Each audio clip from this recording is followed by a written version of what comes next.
રાજકોટના SOS સ્કૂલમાં રેગિંગની ઘટના સામે આવી। મેનેજમેન્ટે ઘટના પર ઢાંક પીછોડો કરવાની કોશિશ કરી।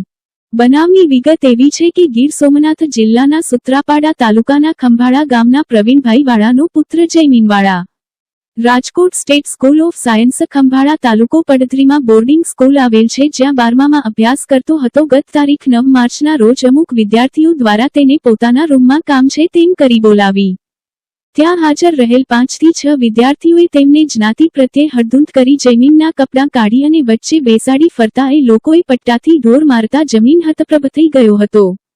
જોકે એન કેન પ્રકારે જયમીન બારણાની સ્ટોપર ખોલી ત્યાંથી ભાગી છૂટવામાં સફળ થયેલો હતો અને ત્યારબાદ તેમણે તેમના પિતાને ફોન કરી તેમને તેડી જવા કહ્યું હતું।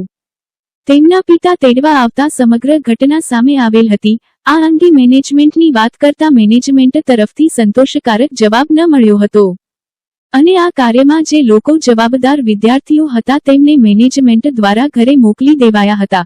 જો કે આ બનાવના ભોગ બનનાર વિદ્યાર્થી હાલ જૂનાગઢ સિવિલ હોસ્પિટલમાં સારવાર હેઠળ છે અને તેમના પિતાએ આ અંગે પોલીસમાં મેનેજમેન્ટ અને આ વિદ્યાર્થીઓ સામે ફરિયાદ પણ દાખલ કરેલ છે અને ભોગ બનનારના પિતાએ પોતાના સંતાનને ન્યાય મળે અને જવાબદારો સામે કડકમાં કડક કાર્યવાહી કરે તેવી પ્રશાસન પાસે માંગ કરેલ છે। આ વિપુલ સાહેબ છે, આ જીતુભાઈ છે અને આ આલો ભાઈ છોકરાઓ આ બાજુ આવી જાવ। હલો એની રીતે બિચારા મારા દીકરાઓને માફી એટલે હું પટ્ટા મારી નાને આવો બનાવી દઉં। હાલો આ બે છોકરા છે એવા 8 જણા છે। આ છોકરો છે એક, બીજો ક્યાં ગયો? આ છે। આ બધાએ થઈ અને મારા છોકરાની હાલત ખરાબ કરી છે। આ જો આની હાલત બહુ ખરાબ કરી નાખી છે। ઊંચું કર। અને આવી રીતે ઢોર મારવામાં આવ્યો છે। મેનેજમેન્ટે જરાય ધ્યાન નથી દીધું। જો મેનેજમેન્ટે ધ્યાન દીધું હોત તો અત્યારે આ પ્રશ્ન બનત નહીં। આ SOS સંકુલ છે અને આ સંકુલની અંદર હવે તમારા બાળકને મૂકતા પહેલા વિચાર કરજો કે કેવી આ શું પ્રવૃત્તિ થાય છે। બટા તને શું થયું તું? કેટલા જણા હતા? 8 જણા। નામ બોલ બધાના। રાઠોડ પ્રિન્સ, નકુમ તીર્થરાજ, સેલડિયા પૂર્વ, સાકરિયા આશીષ, હા, પછી કડીવાર નહીં, ભોરાણીયા રેહાણ। કેવી રીતે માર્યો તો? પહેલા રૂમમાં બોલાવ્યો, દરવાજો બંધ કર્યો અને પછી બધા ભેગા થઈને પટ્ટાને હાથે મારવા માંડ્યા। પટ્ટા માર્યા હતા? હા। એમ સારો વાંધો। હું માર્યું તું? મેં હાથ માર્યા। કેટલાક માર્યા હતા? ટીકા માર્યા। તે હું માર્યું ભાઈ? અને આ પટ્ટા કોણે માર્યા હતા? બીજાનું નામ બોલ, નામ બોલ ઝડપથી। રાઠોડ પ્રિન્સ ક્યાંનો છે? જામજોતો। પછી બીજો ઓલા નામ શું હતું? નકુમ તીર્થ। એને હું માર્યું હતું? એને હાથને પટ્ટા માર્યા હતા ને તીર્થે? તે પટ્ટા માર્યા હતા? સાચું બોલજે। કોણે માર્યા હતા પટ્ટા ભાઈ? હા। અને તે તો પટ્ટા કોણે માર્યા હતા? તું આવા જોઈ જાય, તારો વાંકો બતાય બધો વિડીયોમાં। સાહેબ હવે શરમ ઊંચું કર, હવે શરમ નહીં રાખું।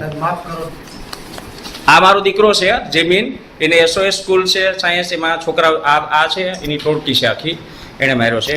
આ એનો ગાલ છે અને ઊંચો કર બેટા। એને બહુ બુરી રીતે હાલત કરી દીધી છે। અત્યારે અમે સિવિલ હોસ્પિટલ રાજકોટ જઈએ છીએ અને મારા દીકરાને બહુ ખરાબ રીતે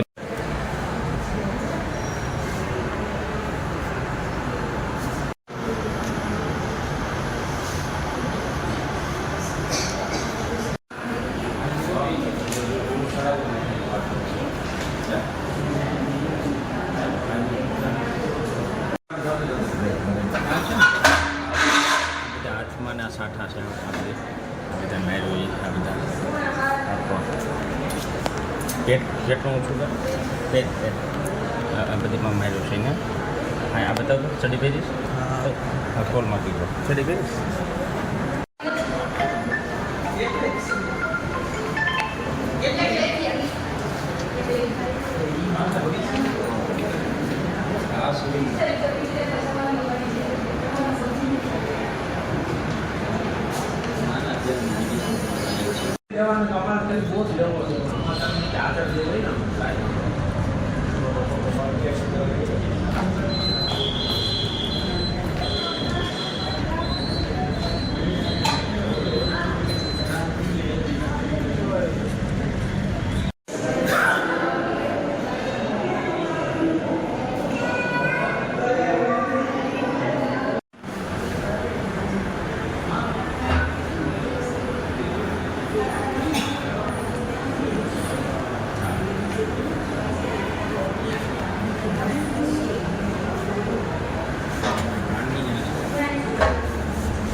આ મારા દીકરાને આવી રીતે માર્યો છે. આ તો 2-3 દિવસ એ લોકોએ સારવારે ન દીધી. સારવાર જો કરાવ્યો તો આમાં કંઈ બોલું તો અમને બોલાવ્યો પણ નહીં. અને આવી રીતે આખા શરીરમાં પેશાબની જગ્યાએ માર્યો, પેટની જગ્યાએ માર્યો અને ટોટલી જગ્યાએ આવી રીતે છાંઠા ઉઠાડી દીધા છે. સાથળમાં પણ એવી રીતે મૂંઢમાર મારવાનો છે. બેલ્ટના આ પટ્ટાના નિશાન છે. આવી રીતે એને મારવામાં આવે છે. આ ગાલ જો આના આંખો સોજેલો છે અને એટલી ઇન્જરી છે. અહીંયા પટ્ટાના બક્કલ આમાં ઉઠી ગયા છે. એટલી હદે એને ઢોર મારવામાં આવ્યો છે. મારી નાખવાની તૈયારી છે. મેનેજમેન્ટ શું કરતું તો એટલી ફી લે છે. અને એને અમને પૂછ્યું તો કે રાત્રે બનાવ બન્યો છે તો રાત્રે અમે થોડા કે હાજર હોય, રાત્રે તો કોઈ ન હોય. તો આ બાળક ક્યાં જાય, કોને ફરિયાદ કરે? અને મેનેજમેન્ટ પૂરેપૂરું આમાં ઊણું ઉતર્યું છે, બેકાળજી રાખી છે અને બાળકની ઉપર બહુ ખરાબ રીતે અત્યાચાર થયો છે.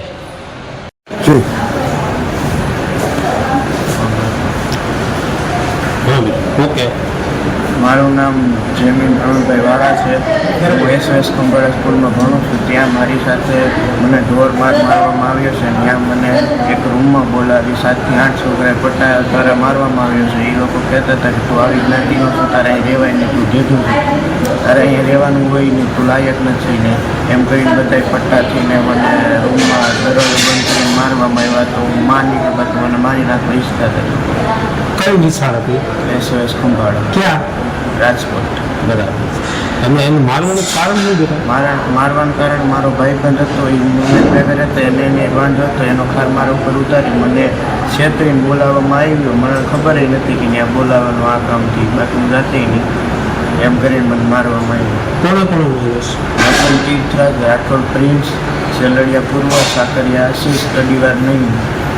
એ તારા ભેગા ભણે છે? હા, એ બધા 12માં ભણતા.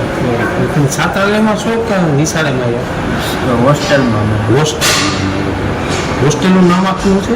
એ SOS સ્કૂલ ઓફ સાયન્સ. મારું નામ છે વાળા પ્રવીણભાઈ વિજયભાઈ.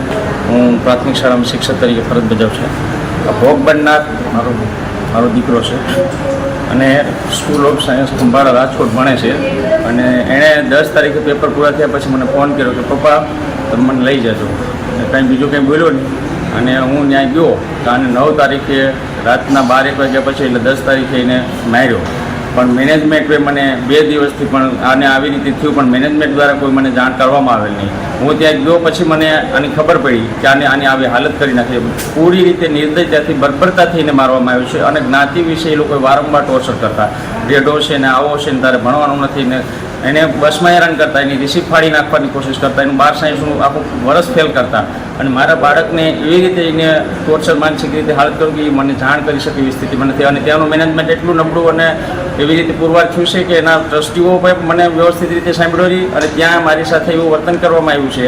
અને બધું મને ચારે બાજુ ઘેરી લીધું હતું કે તમે આ બધી ખોટું કરો છો ને આવી રીતે નવું ને આને એક નહીં આવા 3 સ્ટુડન્ટને માર્યા છે. અને 3 સ્ટુડન્ટના ફોટા વિડીયો બધું છે.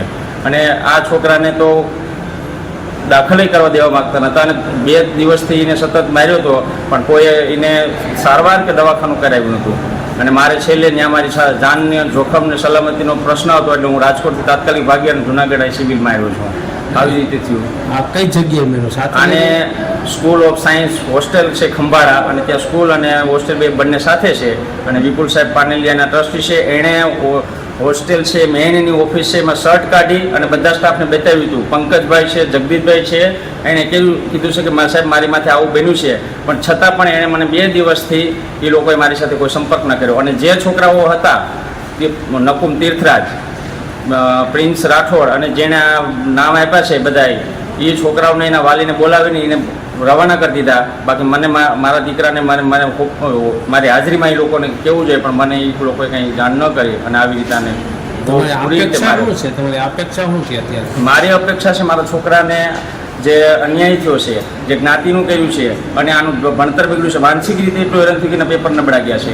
એ નીટની એક્ઝામ દઈ શકે એવી પરિસ્થિતિમાં નથી. અને કાલ હવે બીજા બાળક ઉપર આવું કંઈ થાય અને કોઈનો દીકરો, મારો દીકરો 7-8 જણા એની માથે ચડી ગયા હતા, એને નિર્વસ્ત્ર કરી અને એને રાઉન્ડમાં બેહાડીને પટ્ટા મારતા હતા. અને કોઈ પણ રીતે એને પૂરો કરી દેવાની આ બાળક છે આ 8 જણાને પહોંચી શકે એવી સ્થિતિમાં હોય 12 સાયન્સના વિદ્યાર્થીને, અને એ સ્ટોપર ખોલી અને ભાગ્યો. ન ભાગ્યો હોત તો આનું મર્ડર થઈ ગયા. આવી હાલતમાં એણે આ છોકરાને માર્યો છે.